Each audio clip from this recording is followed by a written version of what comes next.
पढ़ना होता है। देखो कंपाउंड इंटरेस्ट से असल में आपके आते हैं 2 सवाल, ठीक है।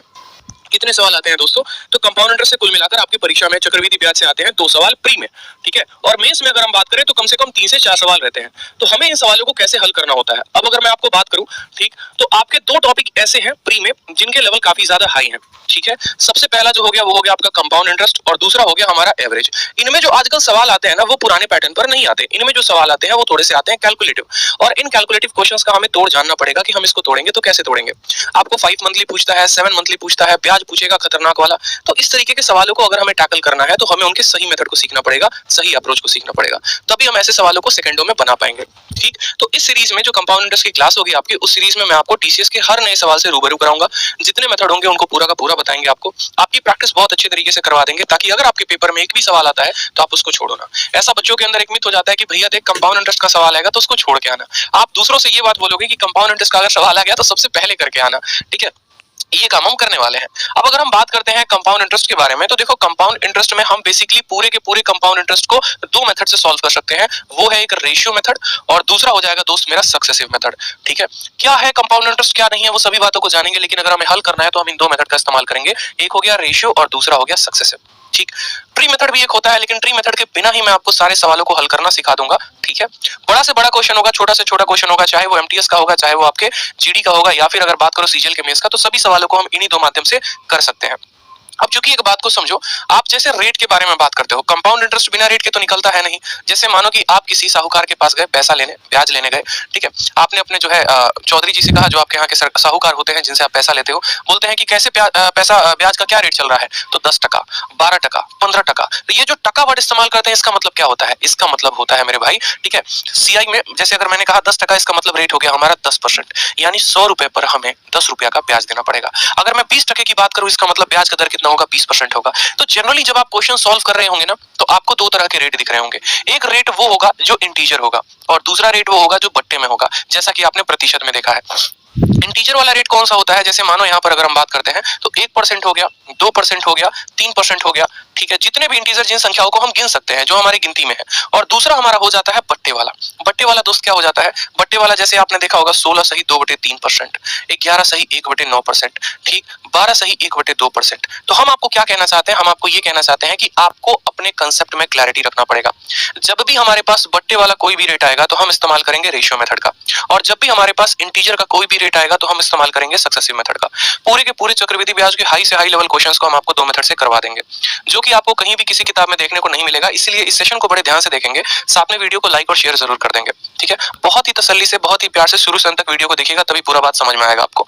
तो अगर हम बात करते हैं यहाँ पर कि ब्याज के दर, जैसे मानो कि मैंने कहा 2% का रेट है, 5% का रेट है, 50% का रेट है, या फिर 16 सही 2/3% का रेट है, 11 सही 1/9% का रेट है। तो जो ये रेट होता है, इसमें सवाल को पढ़ते ही हमें क्लैरिटी आ जाना चाहिए कि भैया अगर ऐसा रेट देगा तो सक्सेसिव का इस्तेमाल करेंगे और ऐसा रेट देगा तो रेशियो का इस्तेमाल करेंगे। अब बच्चे के मन में आएगा कि भाई साहब हम इसमें से सक्सेसिव मेथड है क्या, हमने तो पढ़ा ही नहीं, रेशियो मेथड है क्या, हमने तो पढ़ा ही नहीं। तो वो हम आपको पढ़ाएंगे। जब हमने जिम्मा पूरा मैथ खत्म कराने का आपका लिया है तो वो हम आपको पढ़ाएंगे, उसकी चिंता मत करो। फिलहाल बस मुझे जो आपको क्लैरिटी देनी है वो आपको ये देनी है कि आपको अगर ऐसा कोई भी रेट दिख जाए तो आप पहले निश्चय कर लेना कि कौन सा मेथड का इस्तेमाल करना है, ठीक। उसके बाद बात करते हैं थोड़ा सा कंपाउंड इंटरेस्ट के बारे में कि कंपाउंड इंटरेस्ट होता क्या है, ठीक है। बचपन में जितनी चीजें पढ़ते थे ना, उन सबको भुलाकर मेरी क्लास को देखना। बचपन में जो आपके गुरुजी पढ़ाते थे, अमाउंट बराबर, ठीक है, अमाउंट बराबर P × 1 + R/100 का पावर T, बस यूं समझ लो इसको छोड़ के दुनिया की सारी बातें पढ़नी है, लेकिन इसको नहीं पढ़ना, इसको नहीं पढ़ना, इसको छोड़ के दुनिया की सारी बातें कहनी है।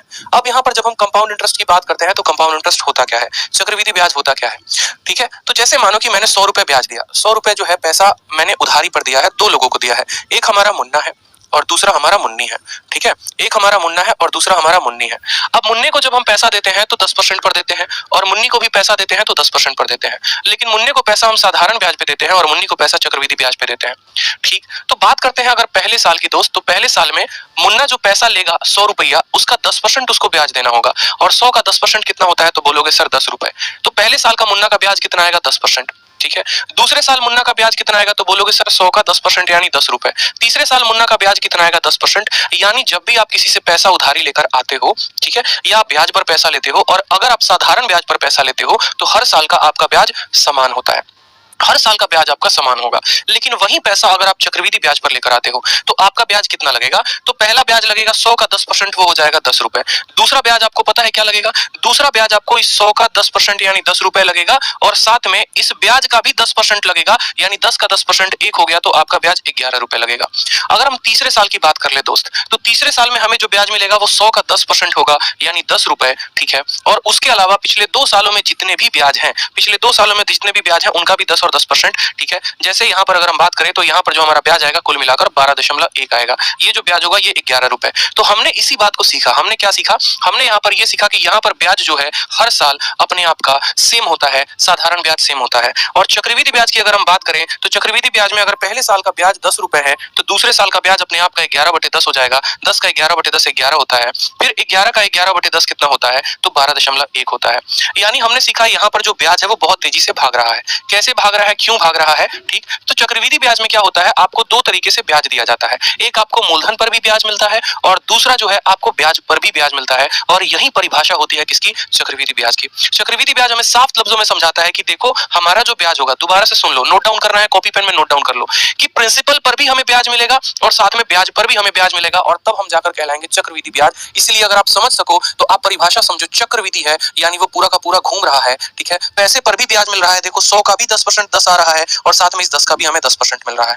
इसी के माध्यम से हम सवालों को कर पाएंगे, ठीक। तो अब हम स्टार्ट करते हैं अपने सेशन को। सबसे पहले हम सीखते हैं रेशियो मेथड। बहुत आसान है, बस ये इंपॉर्टेंट है, यहां पर आप अटेंड करो, समझो रेशियो मेथड होता क्या है।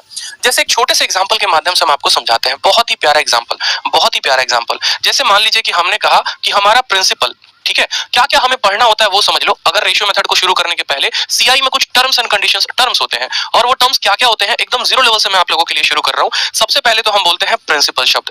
प्रिंसिपल को हिंदी में क्या बोलते हैं? तो बोलोगे सर प्रिंसिपल का मतलब होता है मूलधन। प्रिंसिपल को हिंदी में क्या बोलते हैं? तो बोलते हैं सर मूलधन। दूसरा हमारा हो जाता है कंपाउंड इंटरेस्ट, ठीक है। दूसरा हमारा हो जाता है सर कंपाउंड इंटरेस्ट, ठीक है, जिसको हम कहते हैं चक्रवृद्धि ब्याज। क्या कहते हैं सर? चक्रवृद्धि ब्याज। अगर स्पेलिंग या मात्रा में कहीं पर भी कोई गड़बड़ी हो तो माफ करेंगे, उसके लिए भावनाओं को समझेंगे। और तीसरा जो हमें पढ़ना होता है वो होता है अमाउंट। अमाउंट का मतलब क्या होता है सर? मिश्रधन होता है, जो आपने पढ़ा हुआ है अच्छे तरीके से साधारण ब्याज वाले टॉपिक में, ठीक। चौथा जो होता है वो होता है हमारा रेट, यानी ब्याज का दर, ठीक है, आप इसको दर भी कह सकते हो। और पांचवा हो जाता है सर टाइम। टाइम का मतलब हो गया हमारा समय, ठीक है। जितना भी हमें कंपाउंड इंटरेस्ट पढ़ना है या जो भी इसमें बातें में पढ़नी है, ये इन्हीं 5 टर्म्स का इस्तेमाल करके होगा। इसके अलावा और कहीं पर भी कोई भी दूसरा टर्म नहीं आने वाला है, ठीक है। प्रिंसिपल यानी जो पैसा आप किसी से उधारी लेते हैं वो आपका मूलधन कहलाता है। आपने किसी से 200 रुपए उधारी लिया, 500 रुपया उधारी लिया, 1000 रुपया उधारी लिया, तो वो आपका मूलधन हो गया, यानी वो धन, वो मूलधन जिस पर आपका ब्याज चलेगा, ठीक है। कंपाउंड इंटरेस्ट यानी चक्रवृद्धि ब्याज, उस मूलधन पर जितना का आपको ब्याज देना है वो क्या कहलाएगा? आपका चक्रवृद्धि ब्याज कहलाएगा। तीसरा हो गया आपका अमाउंट। क्या होगा कि जब आपने कोई पैसा किसी से लिया है और उस पर कुछ रुपए का ब्याज चढ़ गया है, जैसे मानिए आपने किसी से 100 रुपए उधारी लिए और 30 रुपए का उस पर ब्याज हो गया, तो 130 जो हो गया वो क्या हो गया? वो हो गया मिश्रधन, उसी को हम कहते हैं अमाउंट। यानी इस बात को हमेशा ध्यान रखना, जो आपका ये अमाउंट होता है ना माय डियर, ये अमाउंट जो होता है वो होता है हमारा principal plus CI. Principal plus CI, यानी प्रिंसिपल में हम ब्याज को जोड़ देंगे तो हमारा क्या मिलेगा?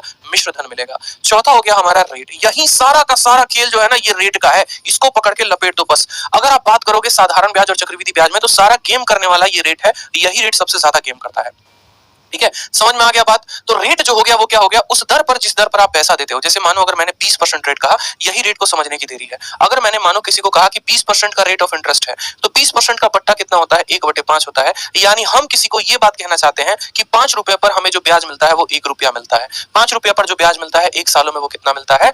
1 रुपया मिलता है। और जो लास्ट हो जाता है वो हो जाता है टाइम। टाइम का मतलब हो गया समय। आप उस पैसे को कितने सालों तक देना चाहते हो? 1 साल तक, 2 साल तक, 3 साल तक। पहले शुरुआत में जो हम सवालों को करेंगे वो हम करेंगे बेसिक सवाल। फिर धीरे धीरे जो है आपको मैं बताऊंगा कि अगर आपका रेट में थोड़ा बहुत चेंज हो जाए तो क्या करोगे, और आपका जो टाइम में चेंज हो जाए तो क्या करोगे। जैसे कि दोस्तों एक दिल से बात मैं आपको बताता हूं, समझना। आप लोग अभी बहुत ऐसे स्टूडेंट होंगे जो फ्रेशर होंगे, और बहुत ऐसे स्टूडेंट होंगे जिन्होंने पहले से पढ़ा रखा होगा। लेकिन आप लोगों को एक बात जो मैं अपने एक्सपीरियंस से शेयर करना चाहता हूं वो ये है कि देखना, जब आप प्रीवियस ईयर की किताब को लगाना 2011 से लेकर 2018 तक, तो आपको जो कंपाउंड इंटरेस्ट के क्वेश्चन मिलेंगे, बहुआ सवाल मिलेंगे, जहां पर आपको 2 सालों का ब्याज, 3 सालों का ब्याज, अमाउंट आपसे पूछा जाएगा। लेकिन अब के के जब आप सवाल लगाओगे ना तो सारा का सारा गेम यहाँ से स्टार्ट होता है टाइम से। और टाइम से कैसे स्टार्ट होता है, सारा लोचा यहीं से होता है। यहीं पर टाइम जो है ना और जो रेट है, ये दोनों मिलकर आज के समय में बहुत बड़ा गेम कर रहे हैं। ठीक है, कैसे गेम कर रहे हैं? पहले हमें वार्षिक रूप से ब्याज पूछा जाता था, अर्धवार्षिक रूप से पूछा जाता था, अब हमें 5 मंथली, 7 मंथली, 9 मंथली पूछा जाता है और यहीं पर हो जाता है बहुत बड़ा गेम। तो इन बातों को हमें ध्यान रखना है। यहाँ पर जैसे ये चीजें बदलेंगी वो मैं आपको बताऊंगा। तो ये 5 टर्म होते हैं पूरे के पूरे कंपाउंड इंटरेस्ट में, और इन्हीं 5 टर्म्स के जो सहारे है पूरा का पूरा टॉपिक निर्धारित है।